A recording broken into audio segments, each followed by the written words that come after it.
Hey guys, welcome to another video in the bankroll series. I would like to produce a bit more varied content, but because this challenge is going so well and I don't want there to be massive gaps in terms of dollars in like each parts of the series, I'm just kind of churning these ones out for now, and then when things kind of stagnate a bit, which they probably will at some point, I'll produce more videos of a different nature. But for now I thought I'd keep you updated on this challenge. So yeah, we had a pretty good day yesterday in terms of volume and in terms of winnings. I've got a bunch of hands here which are in the final 2,000 hands, but it's more than enough to talk about, and like there were some nice kind of bluffs in these ones which yeah, I think are more interesting to talk about because you know, if you would just accept someone's money when they make a mistake by paying you off and stuff, it's kind of, you know, it's not, there's nothing much to discuss if you just triple barrel the nuts and get paid. It's pretty easy, so let's jump into this hand here. Turn off the HUD.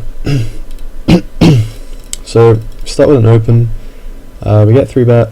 It's a tiny bit small, but it's probably just, you know, set to one small blind or whatever. I didn't really feel good about the peel pre, but just because the situation is really nutted from the average player at this at these games, or any game, but there was something about the price I was getting. I just felt like because it was a bit smaller, I just had to call anyway. So I think on this run out, I think we must call.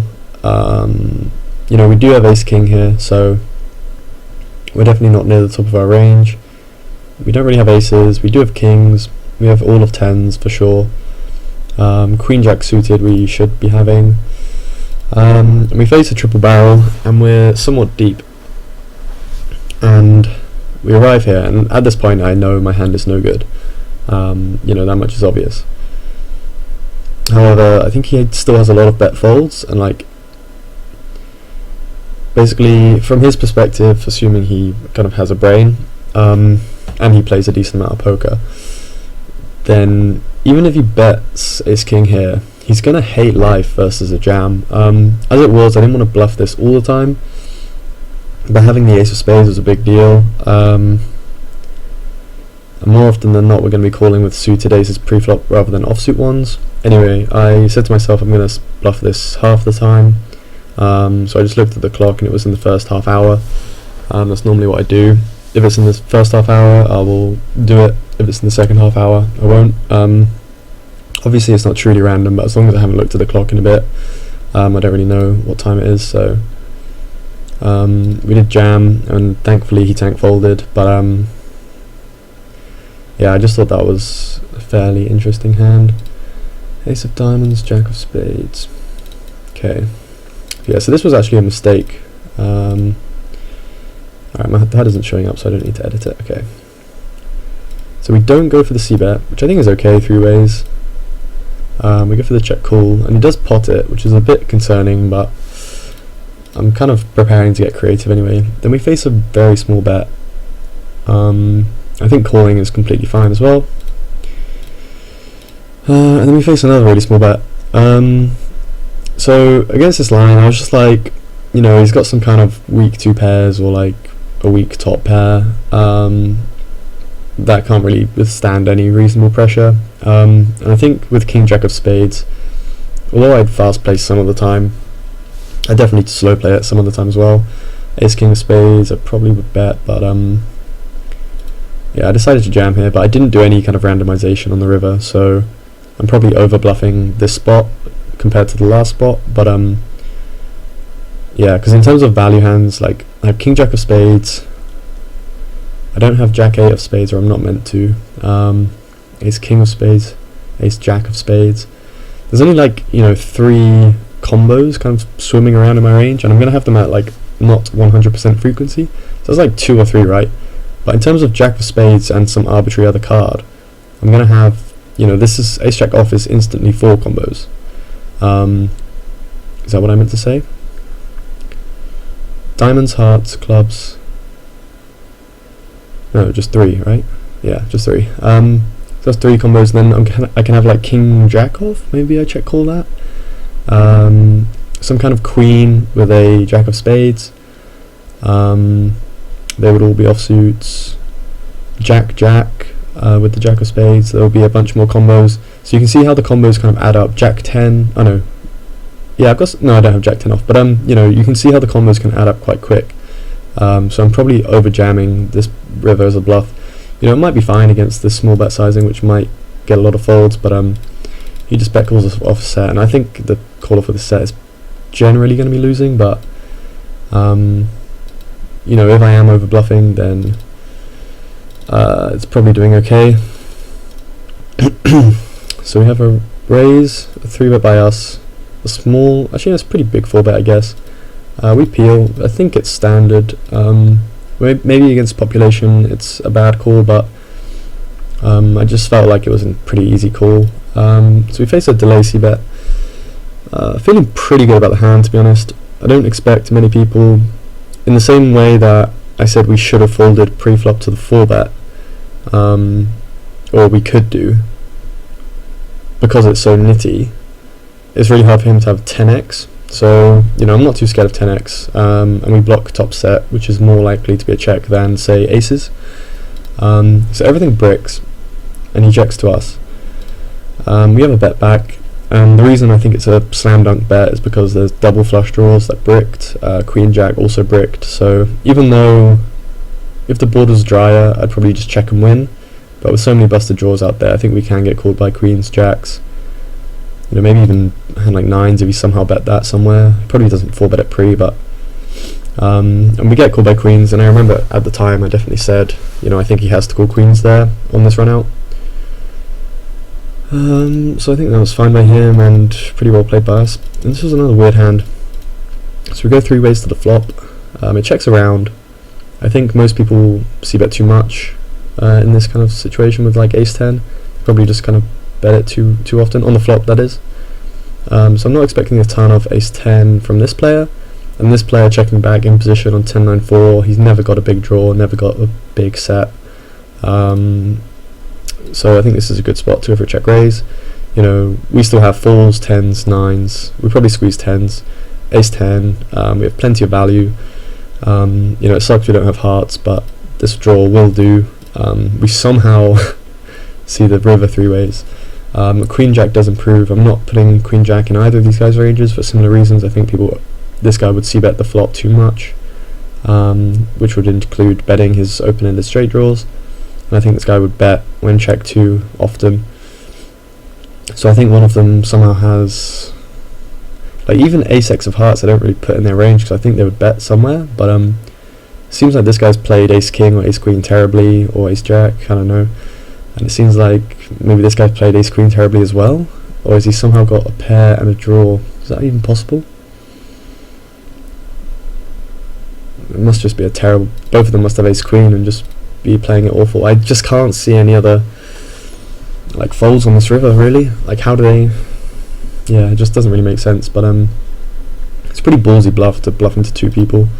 Just trying to think, is it viable bluff? Well, yeah, given my analysis today, you know, I think they both made a terrible call on the turn with ace queen, both of them. All I can put them on is ace queen, and then I think that set us up for success on the river. Yeah, I don't know what other hands they can play like that which don't just snap us off.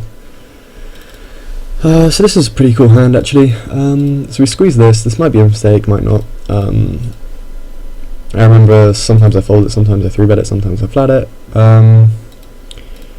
So the flop goes check check, and the thing is, like, unpaired hole cards are not really cold called. So although we have an easy call with a pair and draw, you know, I'm already thinking, I'm eyeing up the river and I'm thinking, you know, if I face a bet, I'm gonna feel pretty good actually, because, you know, I don't really put the guys on kings, obviously, queens, obviously not.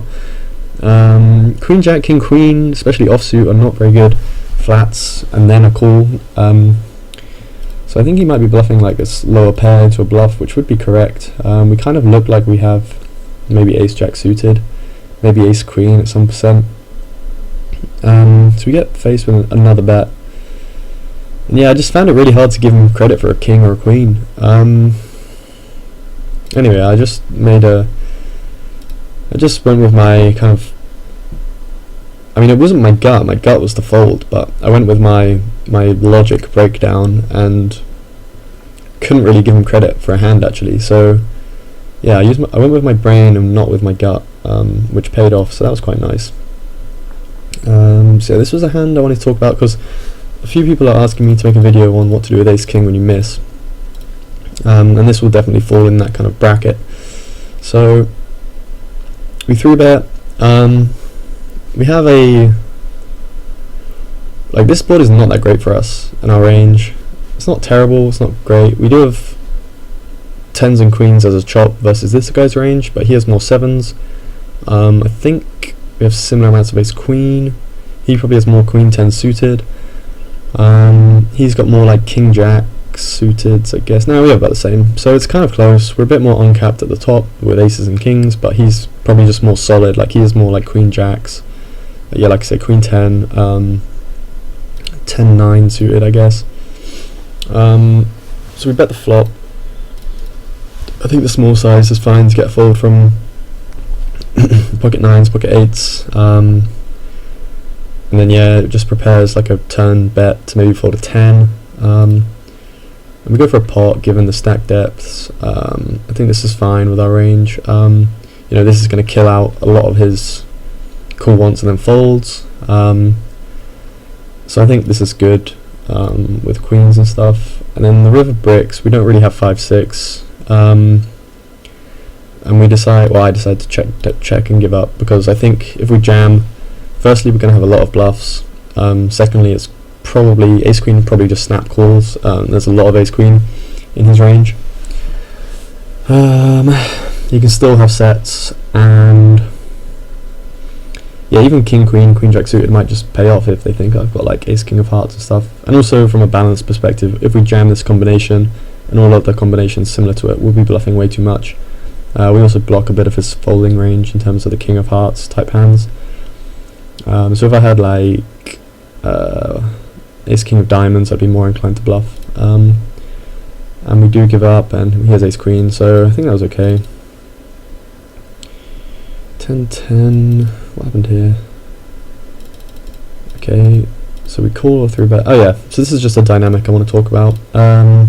It's more prevalent at 25 NL as opposed to 16 and 10 and lower from what I've seen on this challenge. So the flop goes check check, and we face a delay bet, pretty big. I mean, at first glance we have to call, we're top of our range. And on the river I wanted to fold just because delayed bets are never bluffs. But getting 24% on the call, I just was like, I'm just going to call and just remember this moment and, not pay off in future.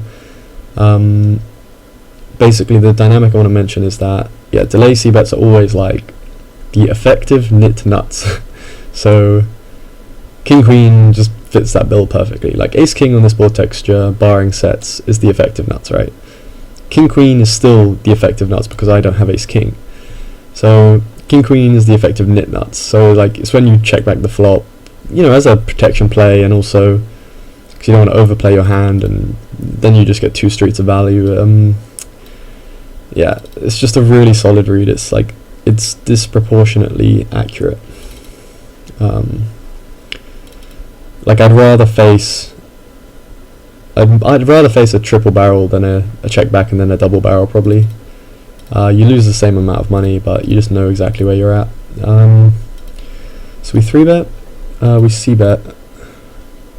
Okay, so this was, I think the flop bet is fine as a bluff to fold out, 9s and worse. Yeah, that's basically the only merit to betting the flop. We don't really have 10s, he has more 10s than us. We have queens, he doesn't really have queens. He's probably got more ace queen than us.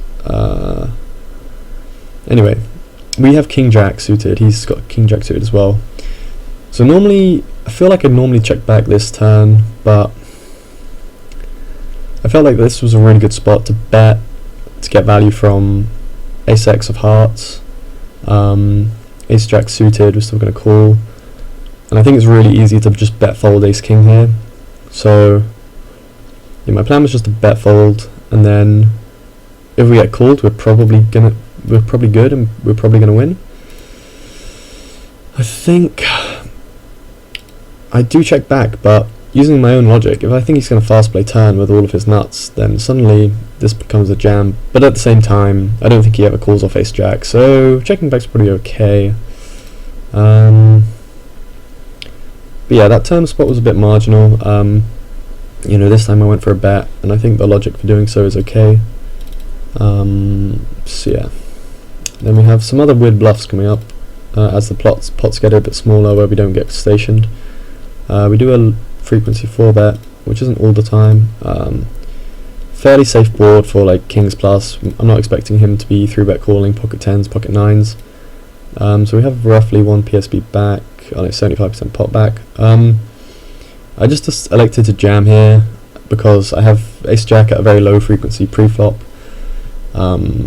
So it's going to be hard for us to be over bluffing, and queens plus are always happy to jam in, and I think he's going to be, you know, hopefully he's just 3-bet calling a few suited hands which we're still ahead of, like king queen of spades, obviously not much ahead of, but just kind of unpaired drawing hands. Same ace suited, just some kind of junk, just pray we get a fold, and even ace king might call once versus the small bet, and then fold on the turn as well, so that's decent. Ace queen, so some merit there. Ace 4 off, this is a weird hand, similar kind of vein here, low frequency 4 bet, we get called, bet small. You know, he's going to have a lot of unpaired stuff we can get fold from. You know, it's a bit of an overshove, but I don't want to bet call, I don't want to bet fold. If we jam and get called by 9s, we still have a ton of equity, so I think jamming's okay. Yeah, not really much else to say about that, I'll just keep it brief. Ace of hearts, queen of spades. So yeah, this was interesting. We bet small, was it? Not that small, half pot is fine. Then we go for pot. I think it's fine on double flush draw, we should be good here like 90% of the time. So the river completes a diamond draw, but I think we have more than enough busted spades and like enough kind of king queen, queen jack to try and bully him, so I just pot it again and we get paid by like ace 4 off, but that's pretty thin, but you know, I'm happy it worked. So yeah, that was a bunch of the hands I wanted to go over from the last session. So I think we were on 527 when we at the end of the last video, and it's been like, you know, it's been 20 hours since I made the video, and we're on 830 in the cashier, and we have 27 rake back, so we're on 858. So yeah, I think it's going pretty quickly. We are about 2/5 of the way to the next level, so that's pretty good progress in a day. But yeah, I think that's everything I wanted to go over today. Oh, this is crashed, great. So yeah, the link to the spreadsheet will be in the description if you want to check that out. You can read out all of my kind of handwritten notes on the session. We did have like a really tilting spell in this session here. So yeah, we were somehow quite far above EV. I'm not sure where we picked all of that up. I guess we just held with all of our hands. But that's certainly nice. I think it looks a bit less luck boxy like this. But yeah, like here we had like a massive heater, like a monumental heater, and then this spell here felt awful, like I was getting so frustrated, which you can tell if you read my notes. So yeah, I think that's all I wanted to talk about today. I'll do my video on hotkey setup because a lot of people have been asking for that, and yeah, I'll be streaming later, so I'll maybe see you in the stream. Alright, see you then.